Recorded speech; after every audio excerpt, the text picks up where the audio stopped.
Hai guys, balik lagi bareng aku Aristia. Video kali ini aku akan bahas soal SIMAK UI tahun 2019. Ini soal asli.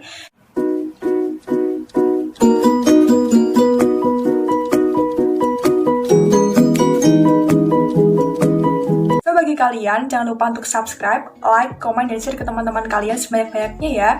Dan jangan lupa klik loncengnya supaya kalian gak ketinggalan video-video terbaru dari aku. Oke, aku di sini juga mau kasih disclaimer terlebih dahulu. Nanti kalau aku baca bahasa Inggrisnya masih ada kesalahan, masih ada kekurangan, mohon dimaafkan ya, mohon dimaklumi. Kalian bisa memberikan saran juga untuk memperbaiki vocabulary dan pronunciation bagi aku. Kali ini aku akan bahas soal subtes bahasa Inggris. Jadi, SIMAK UI ini ada beberapa subtes. Aku fokuskan untuk bahas yang subtes bahasa Inggris. Oke, langsung aja kita ke soal yang pertama. Nah, kalian bisa lihat di sini ada teks 3 paragraf. Nah, seperti biasa, kalau soal bahasa Inggris itu tipsnya jangan baca keseluruhan teksnya terlebih dahulu. Langsung aja kita ke soal nomor 31. The word lure in paragraph 1 is closest in meaning to. Kalau ada closest in meaning, ini pertanyaan tentang sinonim atau yang memiliki kesamaan makna. Nah, di sini word-nya itu lure di paragraf 1. Nah, kita fokus ke paragraf 1. Kita cari nih kata lure dengan cara scanning. Kita lihat, nah ternyata kata lure udah di garis miring ada di kalimat kedua. Kita baca ya kalimatnya. The lure of a college scholarship or a professional career can motivate young athletes. Blah blah blah. Nah, yang di sini kita gak usah baca seluruh kalimatnya, kita bisa cari aja konteksnya dari kalimat yang ada kata lure. Ini ada college scholarship, berarti tentang beasiswa. Oke, kita artikan pilihan gandanya. Yang pertama, A itu plan, artinya rencana. B, illusion itu ilusi. C, chance itu kesempatan. D, appeal itu menarik. Sedangkan E, choke itu berpikir. Nah, tips dari aku, kalau sinonim, kalian harus banyak-banyak menghafalkan vocab beserta artinya.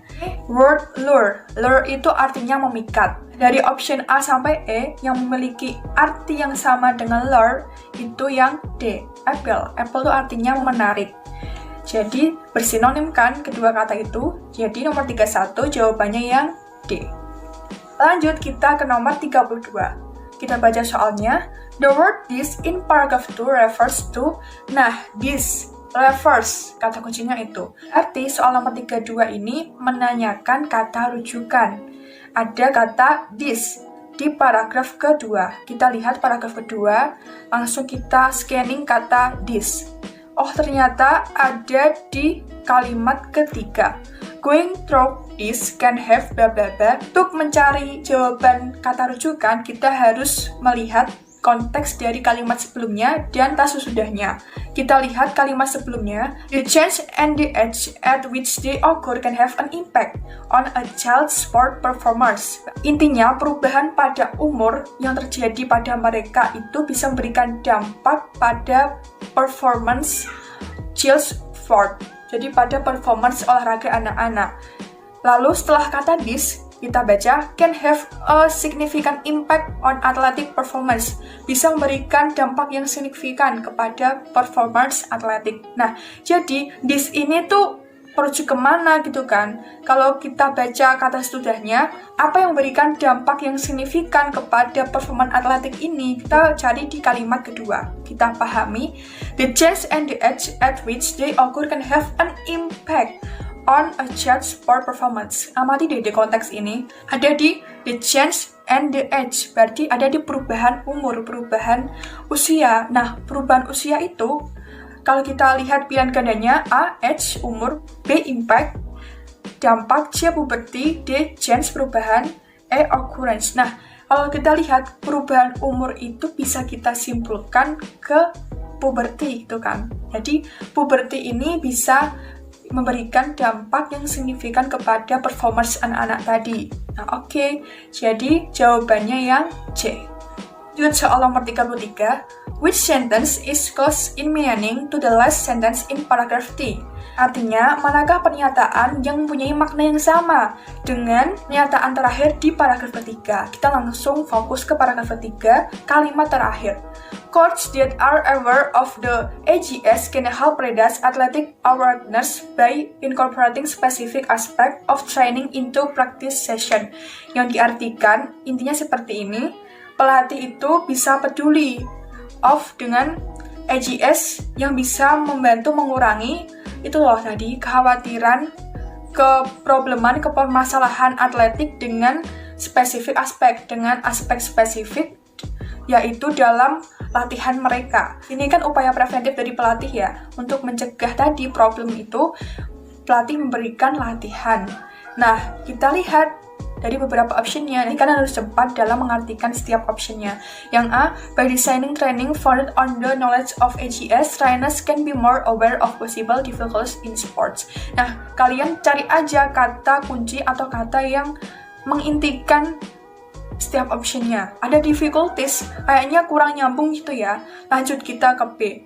Langsung aja gitu ya guys. Jadi gak usah kelamaan karena di sini kita bukan hanya mencari jawaban yang benar tapi juga strategi buat menghemat waktu. Yang B, with practice that prevent children from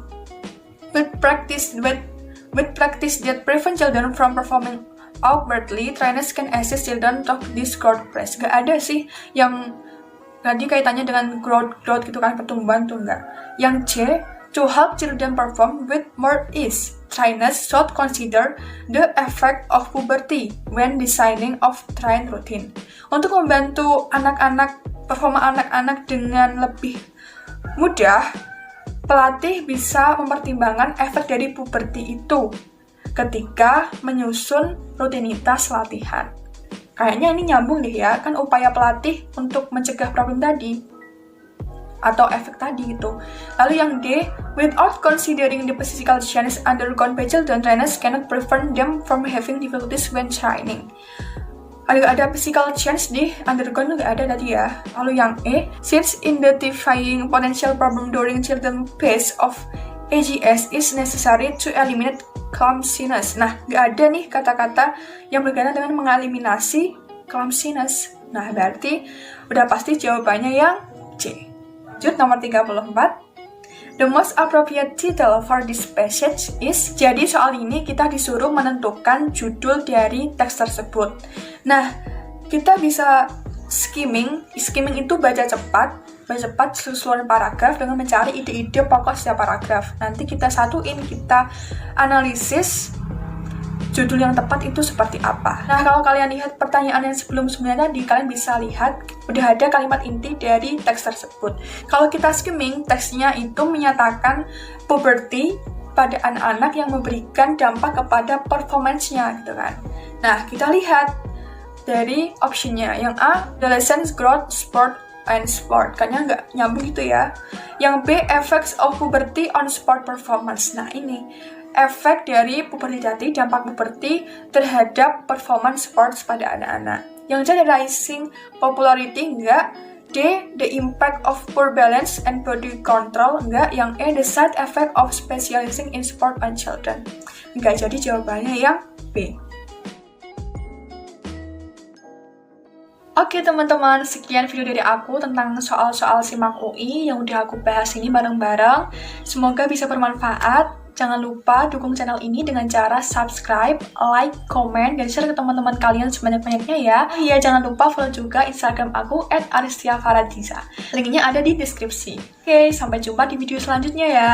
Dadah!